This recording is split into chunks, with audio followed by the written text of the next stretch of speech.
Hi எல்லாருக்கும் வணக்கங்க. Welcome to Edumatics plus. TVK வசம் நம்ம தமிழ்நாடு வந்துடுச்சு. 99% நம்ம தாவேக தலைவர் திரு விஜய் அவர்கள் தான் ஆட்சி அமைக்க போகிறாரு. இப்போது டிவிகே வசம் நம்ம தமிழகம் இருக்கிறப்ப கொண்டாட்டங்கள் எல்லாம் ஒரு பக்கம் இருக்கட்டும். ஆனால் முதலமைச்சராக பதவியேற்று கோட்டைக்குள்ளே நுழையிறப்ப அவருடைய டேபிள் மேலே வெறும் வாழ்த்து கடிதங்கள் மட்டும் இல்லை, 10 லட்சம் கோடி ரூபாய் கடன் சுமையும் இருக்க போகுது. ஆமாம், இது அரசியல் பேச வேண்டிய நேரம் கிடையாது, பொருளாதாரம் பேச வேண்டிய நேரமும் கூட. 2021 திமுக ஆட்சிக்கு வந்தப்போ கடன் சுமை எவ்வளோ தெரியுமா? 5 லட்சம் கோடி. இன்றைக்கி 2026 டிவிகே ஆட்சி ஏற்கிற அப்போ கிட்டத்தட்ட அது 2 மடங்காக ஆயிருக்கு. அதாவது ஒரு நாளைக்கு நம்ம கட்டுற வட்டி மட்டுமே 170 கோடி ரூபாய். இந்த வீடியோவில் தமிழகத்தோடைய உண்மையான பொருளாதார நிலையை பற்றி தான் நம்ம தெரிஞ்சுக்க போகிறோம். தமிழகத்தை மீட்டெடுக்கிறதுக்கு டிவிகே எடுக்க போகிற அந்த 10 அதிரடியான நடவடிக்கைகள் என்னவா இருக்கணும் அப்படிங்கிறத பார்க்க போகிறோம். டிஎம்கே அதுக்கு முன்னாடி என்னென்ன தப்புகள் எல்லாம் செஞ்சுருக்காங்க, ஏன் இந்த நிலமை, கடந்த 5 வருஷத்தில் நடந்த 5 முக்கியமான தவறுகள் நிறைய நிபுணர்கள் சுட்டி காட்டியிருக்காங்க. அது என்ன தவறுகள் அப்படின்னு பார்த்தா, ஃபஸ்ட்டு விஷயம் திட்டமிடப்படாத இலவசங்கள்னு சொல்கிறாங்க. அதாவது ஓட்டுக்காக அறிவிக்கப்பட்ட பல திட்டங்கள் உற்பத்தியை பெருக்கவே இல்லை, கடனை தான் பெருக்குச்சு அப்படின்னு சொல்கிறாங்க. ரெண்டாவது விஷயம், நம்மளுடைய டான்ஜெட்கோ எலக்ட்ரிசிட்டி போர்டு இருக்குது இல்லைங்களா, தமிழ்நாடு எலக்ட்ரிசிட்டி போர்டு. ஸோ இதில் மட்டுமே 1.62 லட்சம் கோடி ரூபாய் நஷ்டம் ஏற்பட்டிருக்கு. இந்தியாவிலேயே அதிகமாக நஷ்டம் அடைஞ்ச மின் வாரியம்னா அது தமிழ்நாடு தான் அப்படின்னு சொல்லி ஐசிஆர்ஏயோடைய ரிப்போர்ட்டே சொல்லுது.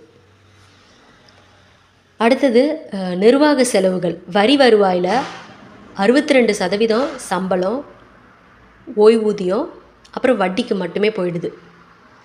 அப்புறம் மக்கள் நலத்திட்டங்களுக்கு வெறும் 38% தான் மீதி இருக்குது. அதை வச்சு தான் மக்கள் நலத்திட்டங்களையும் செஞ்சாங்க. அடுத்து 4வது விஷயம் என்ன அப்படின்னு பார்த்தீங்கன்னா, எம்எஸ்எம்இ, அந்த உள்ளூரில் குறு சிறு தொழில்கள் அதெல்லாம் இருக்கும் இல்லைங்களா, அதெல்லாம் நலிவடைஞ்சிருச்சு. அதனுடைய வரி வருவாயெல்லாம் குறைஞ்சி போயிடுச்சு. அடுத்த விஷயம், பொருளாதார பரவலாக்கம் இல்லை. சென்னைன்னு சொல்லி சென்னை பக்கத்தில் இருக்கிற ஒரு சில நகரங்களை தாண்டி அந்த முதலீடுகள் எல்லாம் வெளியே வரவே இல்லை. அது ரொம்ப பெரிய தப்பு.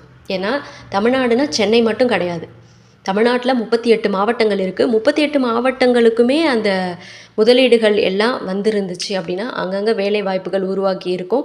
எல்லாமே ஓரளவுக்கு கடன் சுமை எல்லாமே குறைஞ்சிருக்கும். ஆனால் அந்த மாதிரி நடக்கலை. ஸோ இந்த விஷயங்கள் எல்லாம் முன்னாடி இருந்த அந்த கடன் சுமையை 2 மடங்காக உயர்த்தி இருக்கு.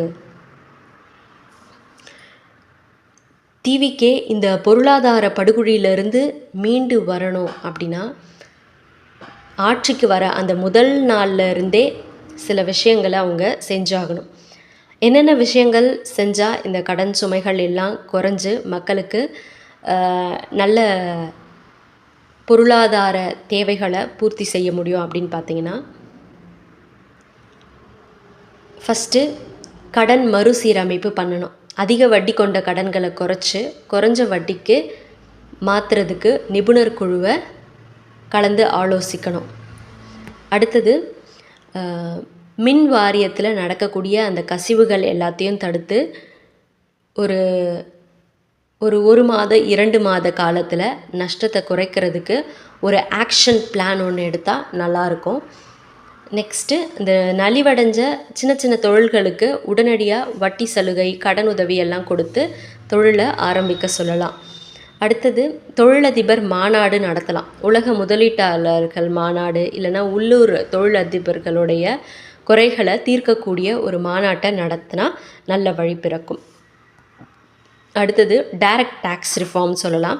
வரி ஏய்ப்பை தடுத்து அரசுக்கு சேர வேண்டிய வருவாயை முறைப்படுத்தணும். அடுத்த விஷயம் என்னென்னா, நம்ம கிராமப்புறங்களில் விவசாயம் சார்ந்த தொழில்கள், வேளாண்மை சார்ந்த தொழில்கள், விவசாயத்தை லாபகரமான தொழிலாக மாற்றி கிராமப்புற பொருளாதாரத்தை உயர்த்தணும். கிராமப்புற பொருளாதாரத்துக்கு ரொம்ப இம்பார்ட்டன்ஸ் கொடுத்தவர் நம்மளுடைய காந்திஜி அவர்கள் தான். அடுத்தது கேபிட்டல் எக்ஸ்பெண்டிச்சர், வளர்ச்சிக்கு ஒதுக்கப்படுற 38% 50% உயர்த்துறதுக்கு முடிஞ்ச திட்டத்தை எடுத்துகிட்டு வரணும். அடுத்தது முக்கியமான விஷயம், இது ரொம்ப ரொம்ப முக்கியமான விஷயம், ஊழலை ஒழிக்கணும். நிர்வாகத்தில் நடக்கிற அந்த கமிஷன் கலாச்சாரத்தை வேரோடு அறுக்கணும்.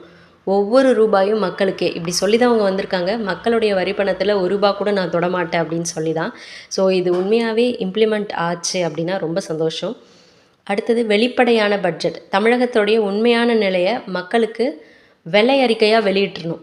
இதுதான் நிலைமை. இப்போது எவ்வளோ என்கிட்ட கடன் சுமை இருக்குது, அப்போது இது எல்லாத்தையும் நான் சரி பண்ணுவேன், மக்களுக்கு தேவையான பொருளாதார உதவிகளை, மக்களுக்கு தேவையான திட்டங்களை நான் கொண்டு வருவேன் அப்படின்னு சொல்லி வெளிப்படைத்தன்மையாகவே அமையலாம் அரசு.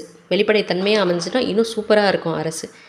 அடுத்து தொழில்நுட்ப முதலீடு, அரசு நிர்வாகத்தை செலவு குறைவான டிஜிட்டல் கவர்னன்ஸ்க்கு மாற்றணும். இது நடக்கலை, சப்போஸ் இது எல்லாமே செய்ய முடியலை, இதை செய்ய தவறிட்டாங்க அப்படின்னா அடுத்த 5 வருஷத்தில், அதாவது இப்போ தொடங்க போகிற இந்த 5 வருஷத்தில் தமிழ்நாடு என்னென்ன ஆபத்துகள் எல்லாத்தையும் சந்திக்கும் தெரியுமா? கடன் பொறின்னு சொல்லுவாங்க, டெப்ட் ட்ராப்னு. வட்டி கட்டுறதுக்காகவே மீண்டும் கடன் வாங்கக்கூடிய நிலைக்கு தமிழ்நாடு தள்ளப்படும். வட்டி கட்டுறதுக்காக கடன் வாங்குவாங்க, அந்த கடனை வட்டிக்கு கட்டுவாங்க. அடுத்தது அத்தியாவசிய பொருட்களுடைய விலை எக்கச்சக்கமாக உயர்ந்துடும். நினச்சி கூட பார்க்க முடியாத அளவுக்கு உயர்ந்துடும், அதாவது இன்ஃப்ளேஷன். வேலையில்லா திண்டாட்டம், சின்ன தொழில்கள் எல்லாம் மூடுனா என்ன ஆகும்? லட்சக்கணக்கான இளைஞர்கள் தெருவுக்கு வந்துடுவாங்க. அடுத்தது உள்கட்டமைப்பு முடக்கம், சாலைகள், பாலங்கள், பள்ளி கட்டடங்கள் கட்ட எந்த நிதியுமே இருக்காது. அடுத்த சமூக பாதுகாப்பின்மை, நிதி நெருக்கடி சமூக கலவரங்களுக்கு வழிவகுக்கக்கூடியதாக அமைஞ்சிடும். ஒரு விஷயம் நம்ம புரிஞ்சுக்கணும், நம்ம தமிழ்நாடு ஒன்றும் பலவீனமான பொருளாதாரம் கொண்ட மாநிலமே இல்லை. நம்மக்கிட்ட கட்டமைப்பு இருக்குது, உழைக்கிற மக்கள் இருக்காங்க, எல்லாமே இருக்குது. இப்போ நமக்கு தேவைப்படுறது எல்லாம் என்னென்னா, ஒரு சர்ஜிக்கல் ஸ்ட்ரைக், இந்த மாதிரியான ஒரு பொருளாதார மாற்றம் மட்டும்தான் இப்போ தேவை. ஒவ்வொரு நாள் நம்ம தாமதிக்கிறோம் அப்படின்னா 170 கோடி ரூபாய் நஷ்டம் ஆகுதுன்னு அர்த்தம். டிவிகேவுடைய கையில் இப்போ அதிகாரம் மட்டும் கிடையாது, கோடான கோடி மக்களுடைய வாழ்வாதாரமும் இருக்குது. அரசியல் கடந்து பொருளாதாரமும் வென்றால்தான் தமிழகம் வெற்றி பெறும்.